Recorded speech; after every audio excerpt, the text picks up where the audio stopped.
ভারতের এক দলিত কিশোরীকে গত ৫ বছর ধরে ৬৪ জন পুরুষ যৌন নির্যাতন চালিয়েছেন বলে অভিযোগ করেছে। এক সরকারি কর্মসূচির অধীনে কয়েকজন মনোবিদ তার বাড়িতে গেলে বিষয়টি সামনে আসে। পুলিশ এ ঘটনায় ২৮ জনকে গ্রেপ্তার করতে পেরেছে। অভিযুক্তদের বয়স ১৭ বছর থেকে ৪৭ বছর পর্যন্ত। এর মধ্যে ওই কিশোরীর প্রতিবেশী, খেলার প্রশিক্ষক এবং বাবার বন্ধুরাও আছে। রাজ্যের পুলিশ জানায় ওই কিশোরীর বয়স যখন ১৩ বছর ছিল তখনই প্রথমবার সে যৌন নিগ্রহের শিকার হয়। তার পাড়ার ছোটবেলার এক বন্ধুই তাকে প্রথম যৌন নিগ্রহ করে এবং সেই ঘটনার কিছু ছবি ভিডিও ধারণ করে রাখে সে। এই বন্ধুর নামই অভিযুক্তদের তালিকায় ১ নম্বরে আছে।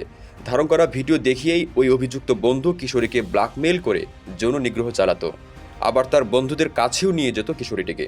এভাবে কয়েক বছর ধরে যৌন নিগ্রহ চলতে থাকে। জেলা শিশু কিশোর কল্যাণ কমিটির প্রধান আইনজীবী এন রাজীব বলেন, যৌন নিগ্রহের শিকার ওই কিশোরী একজন অ্যাথলেট।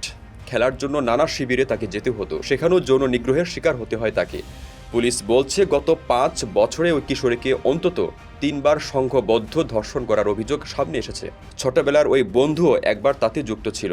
ওই কিশোরী প্রথমবার সংঘবদ্ধ ধর্ষণের শিকার হন তার বাড়ির পাশেই। অভিযুক্তরা ওই কিশোরীর বাবার ফোন নম্বরে কল করত। বাবার ফোনে আসা এরকম ৪০ জন অভিযুক্তদের কল সে সেভ করে রেখেছিল। ওই ফোন থেকে তথ্য জোগাড় করেই পুলিশ এখন বাকি অভিযুক্তদের সন্ধান করছে। বিদেশ থেকে প্রিয়জনকে উপহার পাঠান প্রবাসী শপের মাধ্যমে। যোগাযোগ করুন স্ক্রিনে দেওয়া নম্বরে।